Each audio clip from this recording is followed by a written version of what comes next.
Mini vlog பார்க்கலாமா? இன்றைக்கி புதன்கிழமை காலையில் எழுந்திரிச்சதும் சமைக்க ஸ்டார்ட் பண்ணியாச்சு. இன்றைக்கி முருங்கைக்காய் பீர்க்கங்காய் போட்ட சாம்பார் தான். சாம்பார் 5 நிமிஷம் கழித்து ஒரு தாளிப்பு கொடுத்தாச்சுன்னா சூப்பரான சாம்பார் ரெடி ஆயிரும்.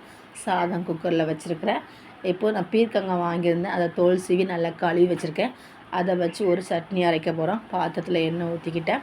எண்ணெய் சூடானதுக்கப்புறம் உளுந்து சேர்த்துக்கிடணும். உளுந்து நல்லா கலர் மாறினதுக்கப்புறம் பச்சை மிளகாய், பூண்டு, கருவேப்பிலை சேர்த்து நல்லா வதக்கணும். என்கிட்ட பூண்டு இல்லாதனால நான் பூண்டு சேர்க்கலை. நீங்கள் கண்டிப்பாக பூண்டு சேர்த்துக்கோங்க, செம்ம டேஸ்டியாக இருக்கும்.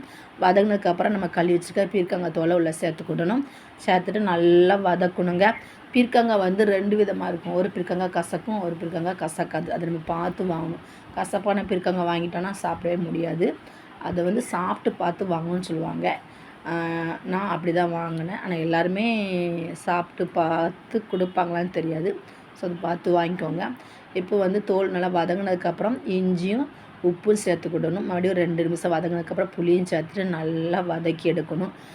நல்லா வேகணும், எண்ணெயிலே வதங்கணும், தண்ணிலாம் சேர்க்கக்கூடாது. இப்போ சாம்பார் சைடு காப்பில் ரெடி ஆயிடுச்சு. இப்போ வதக்கினது ஆற வச்சு நான் மிக்ஸி ஜாரில் அரைச்சி எடுத்துக்கிட்டாங்க.